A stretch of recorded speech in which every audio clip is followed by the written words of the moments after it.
आज की वीडियो में मैं आपको 10 ऐसे स्पेसिफिक अलामात बताऊंगा जो नॉर्मल एजिंग और कॉग्निटिव डिक्लाइन के दरमियान फ़र्क समझने में मदद करेंगी।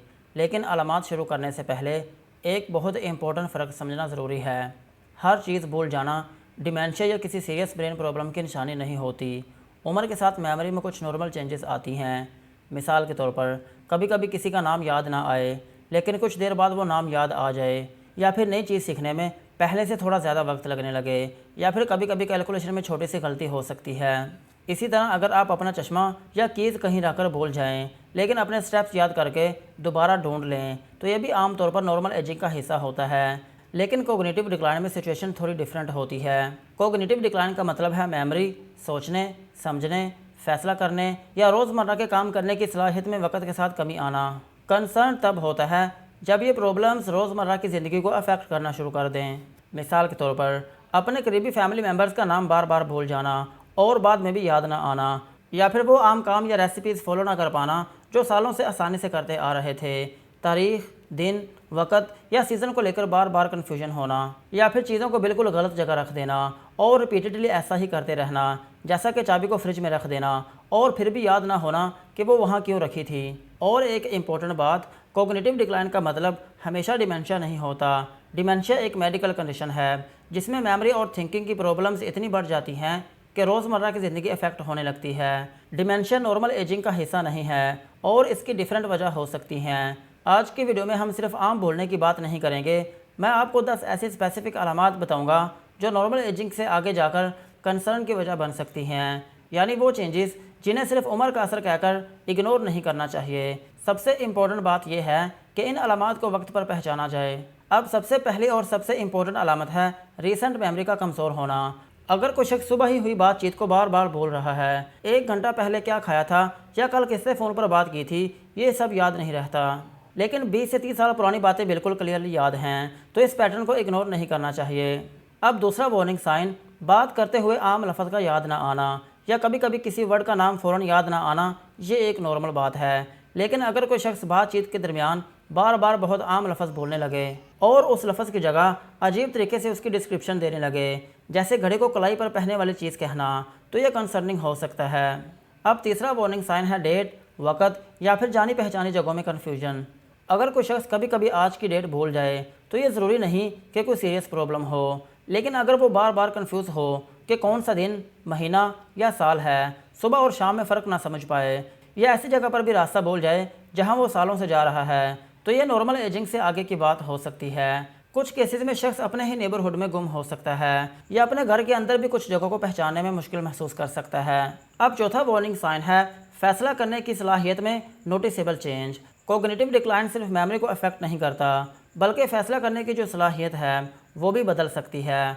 मिसाल के तौर पर कोई शख्स जो पहले पैसों के मामले में बहुत केयरफुल था, लेकिन अचानक अजनबी को बड़ी बड़ी रकम देने लगे, या मौसम के बिल्कुल ऑपोजिट कपड़े पहनने लगे, या फिर ऑब्वियस सेफ्टी रिस्क को इग्नोर करे, या ऐसे डिसीजंस लेने लगे जो उसकी पुरानी पर्सनालिटी से बिल्कुल डिफरेंट हों। ब्रेन का pre frontal cortex judgement, planning और रिस्क असेसमेंट में इंपॉर्टेंट रोल प्ले करता है, और इस एरिया में डिसफंक्शन डिसीजन मेकिंग को अफेक्ट कर सकता है। अब पांचवा वार्निंग साइन है चीज़ों को बिल्कुल गलत जगह रखना।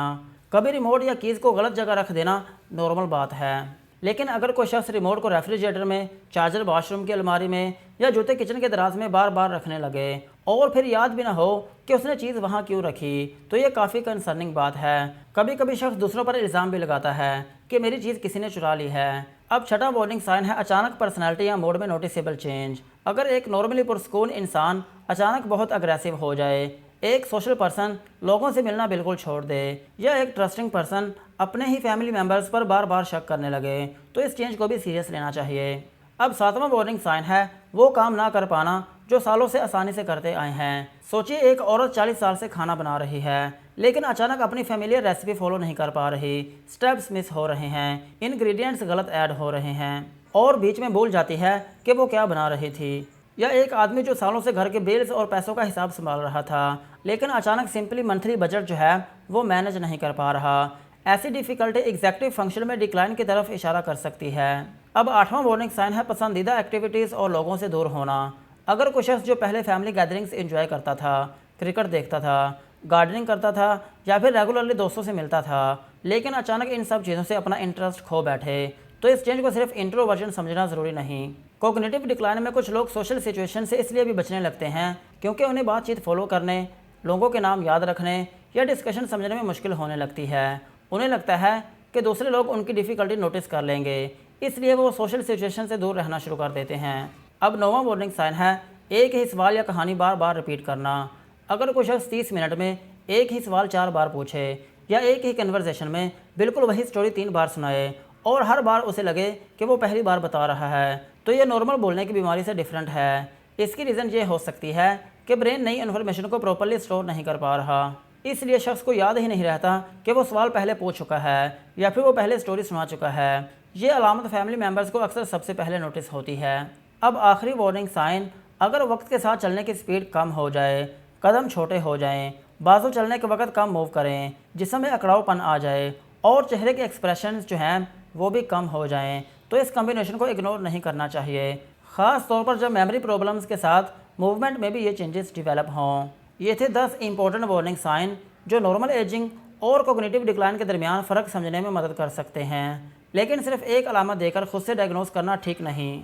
अगर आपके घर में कोई शख्स ऐसी तब्दीलियों से गुजर रहा है और आप समझ नहीं पा रहे कि क्या करना चाहिए, तो ये वीडियो उनके फैमिली मेम्बर्स के साथ ज़रूर शेयर करें। कभी कभी एक वीडियो किसी फैमिली को ये समझने में मदद दे सकती है कि जो कुछ हो रहा है वो सिर्फ उम्र का असर नहीं बल्कि कॉग्निटिव डिक्लाइन की एक इम्पोर्टेंट अलामत है। यहीं तक थी आज की वीडियो। अगर वीडियो इन्फॉर्मेटिव लगी हो तो चैनल को सब्सक्राइब करें और बेल आइकन को ज़रूर प्रेस करें।